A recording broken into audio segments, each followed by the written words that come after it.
On s'intéresse à la chute libre ici d'un objet. Alors qu'est-ce que c'est qu'une chute libre? Donc une chute d'un objet, c'est lorsqu'on laisse tomber un objet et qu'il tombe verticalement alors qu'il n'est soumis ici qu'à l'action de son poids. Donc en réalité, il y a d'autres forces qui interviennent du fait de la présence de l'air, notamment une force de frottement fluide ici qui est liée au contact entre l'air et l'objet en chute, mais aussi la force d'Archimède, donc qui correspond au poids du fluide, donc de l'air que déplace l'objet. Mais bon, compte tenu ici en général du volume peu important des objets, on peut négliger cette force d'Archimède devant le poids de l'objet.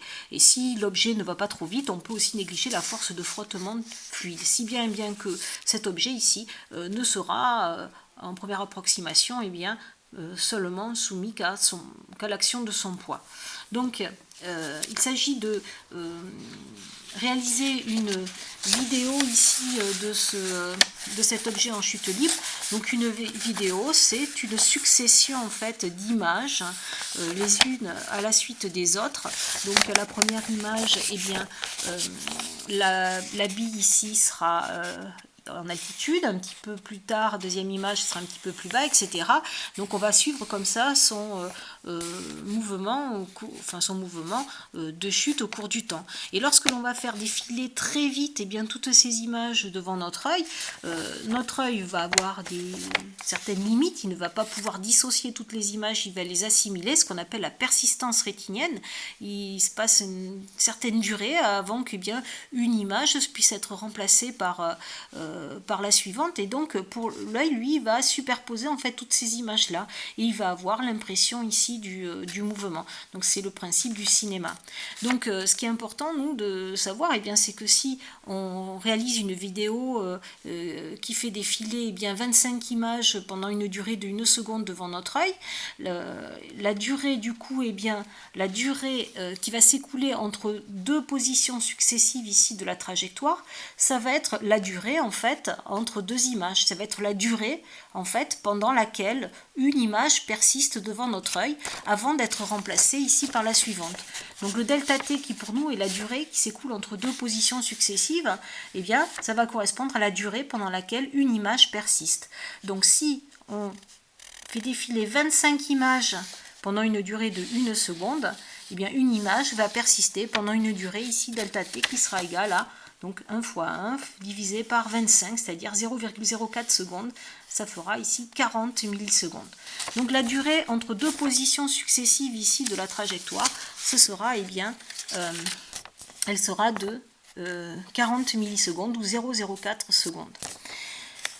Au niveau du mouvement, donc c'est une chute libre, l'objet n'est soumis qu'à l'action de son poids et sans vitesse initiale. Donc la vitesse au départ, au niveau ici du début de la trajectoire, sera quasiment égale à 0.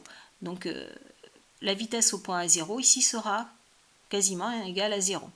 Ensuite, au cours de sa chute, on peut voir ici que l'objet ici va occuper des positions ici successives qui vont être de plus en plus espacées.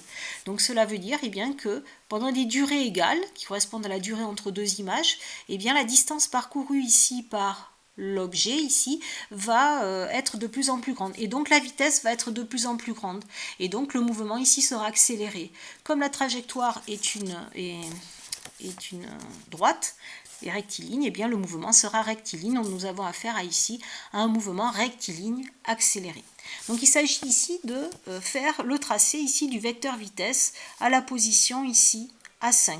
Donc il est conseillé de repérer toutes les positions ici de tous les points, donc ici A0, A1, etc. etc.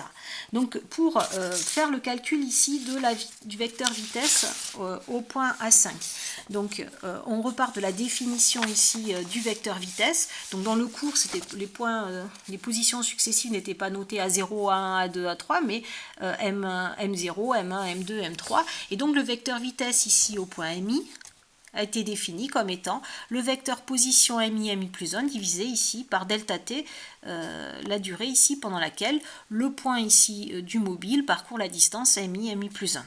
Sans les vecteurs, eh bien, on obtient ici la valeur de la vitesse. La vitesse ici au point mi, ça va être la distance parcourue autour du point mi, donc mi plus 1 divisé par la durée pendant laquelle eh bien, le point du mobile ici parcourt cette distance mi plus 1. Si la distance est en mètres et la distance est en mètres et la durée en secondes, la vitesse sera en mètres par seconde. Pour représenter le vecteur vitesse, eh bien, ce vecteur vitesse aura 4 caractéristiques. Donc son origine sera le point mi. Sa direction et son sens eh bien, seront ceux du vecteur mi plus 1. Donc il sera parallèle ici à la droite mi plus 1 et il sera orienté du point mi vers le point mi plus 1.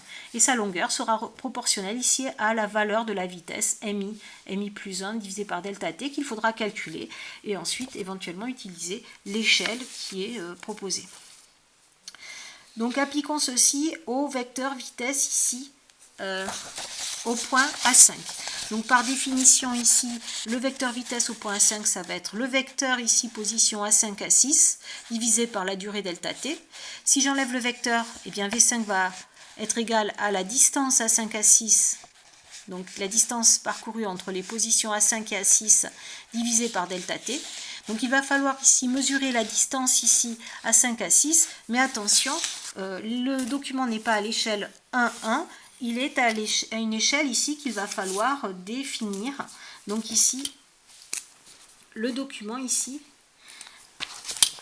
est à une échelle ici qui va être donnée puisqu'on a un étalon. Donc on sait que la distance ici, entre les deux étalons ici, va être égale à 0,5 mètres. 0,5 mètres. Voilà. Donc ici, la distance ici va être de 0,5 mètres. Donc il faut mesurer ici la distance entre ici les deux barres, les deux traits de l'étalon. Donc on trouve 12,3 cm. 12,3 cm. Je n'ai pas le bon truc.